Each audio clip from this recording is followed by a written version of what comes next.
El camino a Cristo, capítulo 7. ¿Cómo lograr una magnífica renovación? Si alguno está en Cristo, es una nueva criatura. Las cosas viejas pasaron ya, he aquí que todo se ha hecho nuevo. 2 Corintios 5:17. Tal vez alguno no podrá decir el tiempo o el lugar exacto, ni trazar toda la cadena de circunstancias del proceso de su conversión. Pero esto no prueba que no se haya convertido. Cristo dijo a Nicodemo: «El viento de donde quiere sopla, y oyes su sonido, mas no sabes de dónde viene, ni a dónde va. Así es todo aquel que es nacido del Espíritu». San Juan 3:8.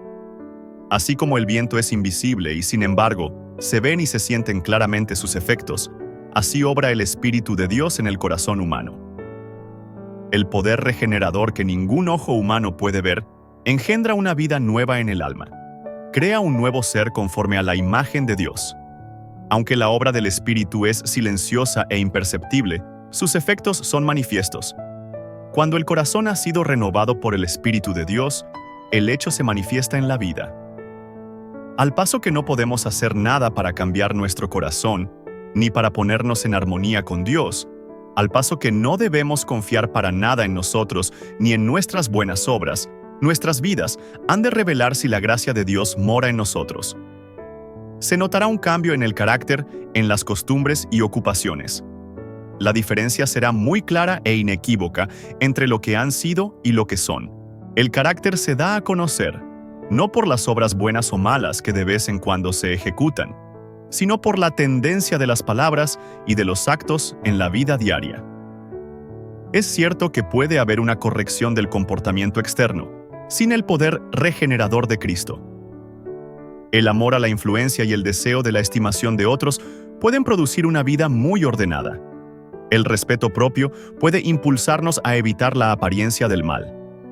Un corazón egoísta puede ejecutar obras generosas. ¿De qué medio nos valdremos, entonces, para saber a qué clase pertenecemos? ¿Quién posee nuestro corazón?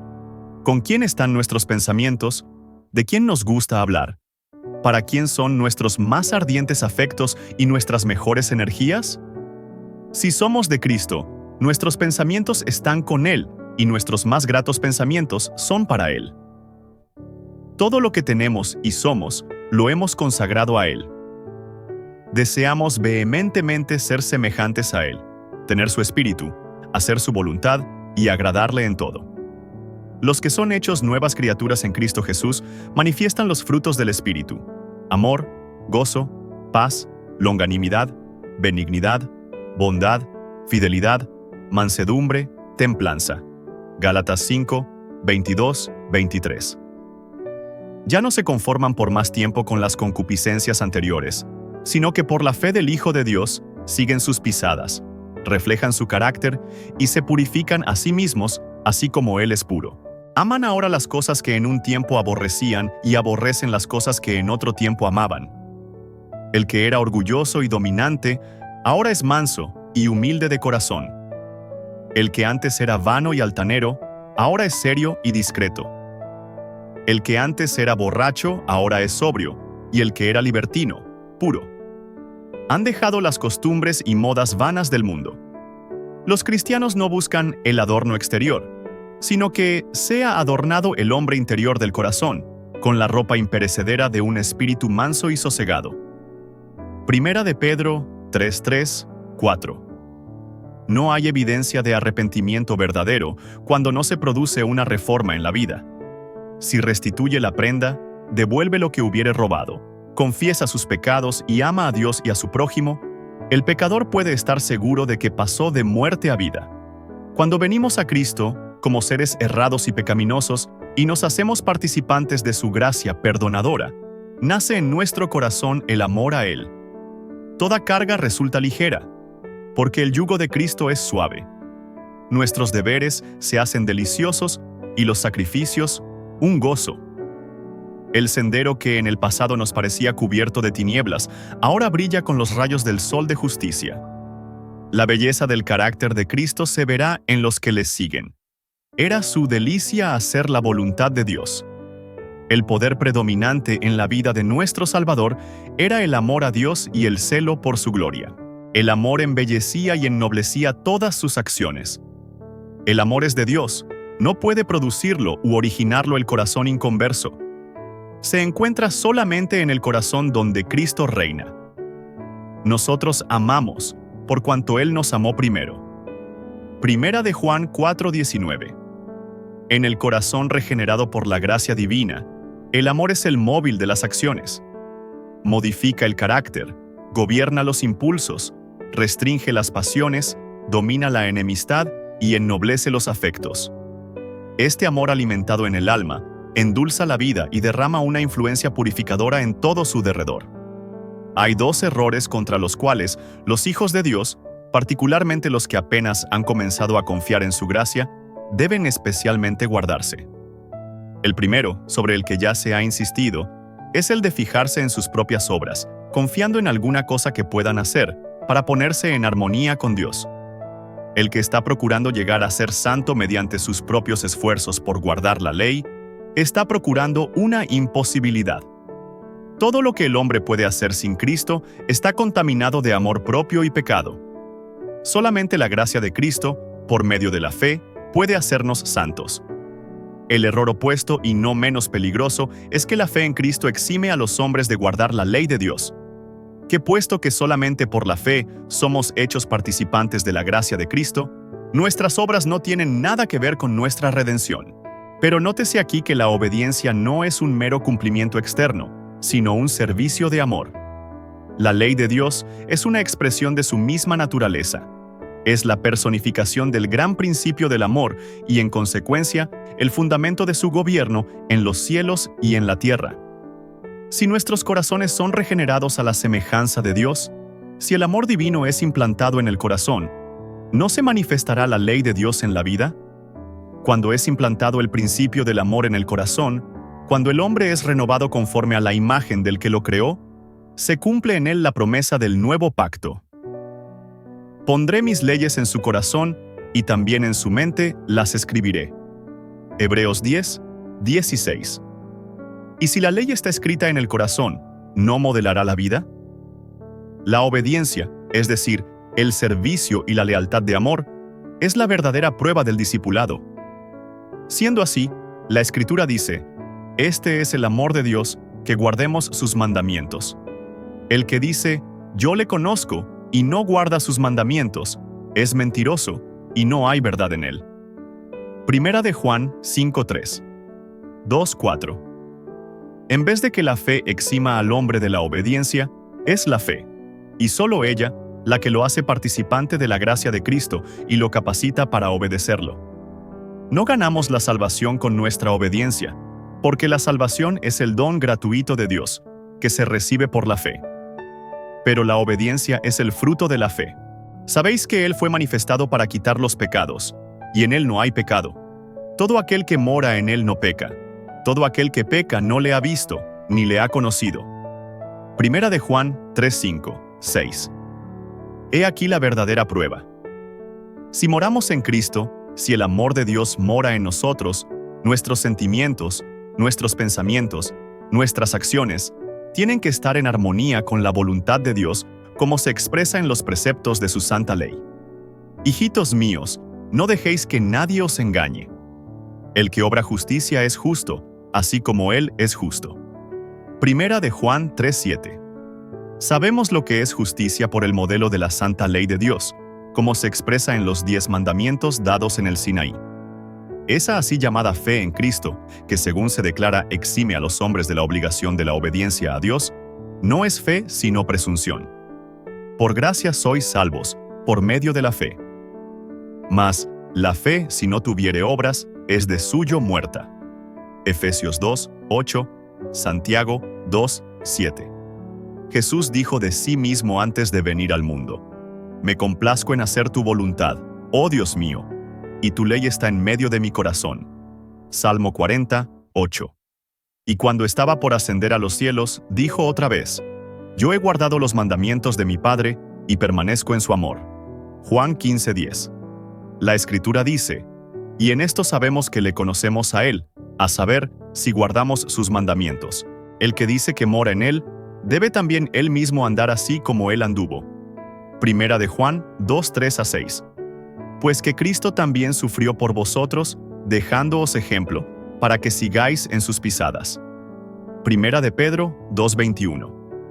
La condición para alcanzar la vida eterna es ahora exactamente la misma de siempre, tal cual era en el paraíso antes de la caída de nuestros primeros padres. La perfecta obediencia a la ley de Dios. La perfecta justicia.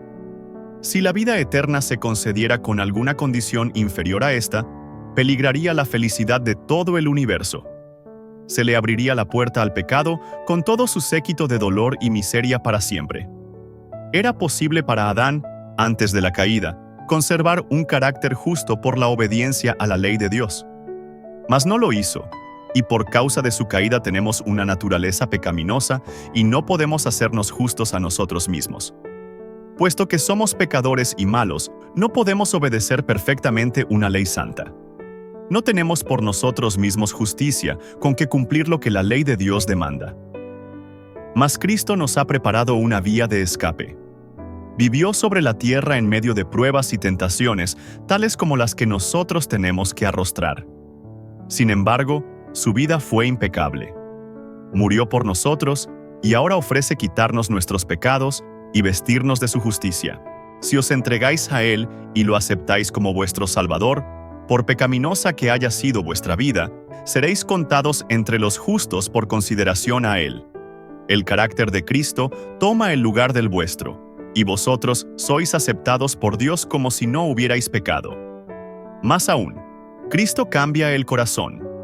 Habita en vuestro corazón por la fe. Debéis mantener esta comunión con Cristo por la fe y la sumisión continua de vuestra voluntad a Él. Mientras hagáis esto, Él obrará en vosotros para que queráis y hagáis conforme a su voluntad. Así podréis decir, aquella vida que ahora vivo en la carne, la vivo por la fe en el Hijo de Dios, el cual me amó y se dio a sí mismo por mí. Gálatas 2:20. Así dijo Jesús a sus discípulos: No sois vosotros quienes habláis, sino el Espíritu de vuestro Padre que habla en vosotros. San Mateo 10:20. De modo que si Cristo obra en vosotros, manifestaréis el mismo Espíritu y haréis las mismas obras, obras de justicia y obediencia. Así pues, no hay nada en nosotros mismos de que jactarnos.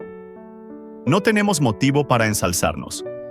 El único fundamento de nuestra esperanza es la justicia de Cristo imputada a nosotros y la que produce su Espíritu obrando en nosotros y por nosotros. Cuando hablamos de la fe debemos tener siempre presente una distinción. Hay una clase de creencia enteramente distinta de la fe. La existencia y el poder de Dios, la verdad de su palabra, son hechos que aún Satanás y sus huestes no pueden negar de corazón. La Biblia dice que los demonios lo creen y tiemblan. Santiago 2:19. Pero esta no es fe. Donde no solo hay una creencia en la palabra de Dios, sino una sumisión de la voluntad a Él. Donde se le da a Él el corazón y los afectos se fijan en Él. Allí hay fe. Fe que obra por el amor y purifica el alma. Mediante esta fe, el corazón se renueva conforme a la imagen de Dios. Y el corazón que en su estado carnal no se sujetaba a la ley de Dios, ni tampoco podía, se deleita después en sus santos preceptos, diciendo con el salmista: «Oh, cuánto amo tu ley! Todo el día es ella mi meditación». Salmo 119, 97. Y la justicia de la ley se cumple en nosotros, los que no andamos conforme a la carne, mas conforme al Espíritu. Romanos 8, 1. Hay quienes han conocido el amor perdonador de Cristo y desean realmente ser hijos de Dios. Sin embargo, reconocen que su carácter es imperfecto y su vida defectuosa, y están propensos a dudar de que sus corazones hayan sido regenerados por el Espíritu Santo. A los tales quiero decirles que no se abandonen a la desesperación. Tenemos a menudo que postrarnos y llorar a los pies de Jesús por causa de nuestras culpas y errores. Pero no debemos desanimarnos. Aun si somos vencidos por el enemigo, no somos arrojados, ni abandonados, ni rechazados por Dios. No, Cristo está a la diestra de Dios e intercede por nosotros. Dice el discípulo amado: «Estas cosas os escribo para que no pequéis. Y si alguno pecare, abogado tenemos para con el Padre, a saber, a Jesucristo el justo. Primera de Juan 2:1. Y no olvidéis las palabras de Cristo, porque el Padre mismo os ama. San Juan 16:27. Él quiere que os reconciliéis con Él. Quiere ver su pureza y santidad reflejadas en vosotros. Y si tan solo queréis entregaros a Él, el que comenzó en vosotros la buena obra, la perfeccionará hasta el día de Jesucristo.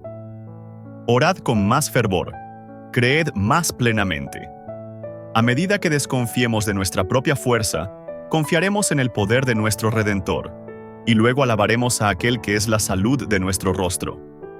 Cuanto más cerca estéis de Jesús, más imperfectos os reconoceréis, porque veréis más claramente vuestros defectos a la luz del contraste de su perfecta naturaleza.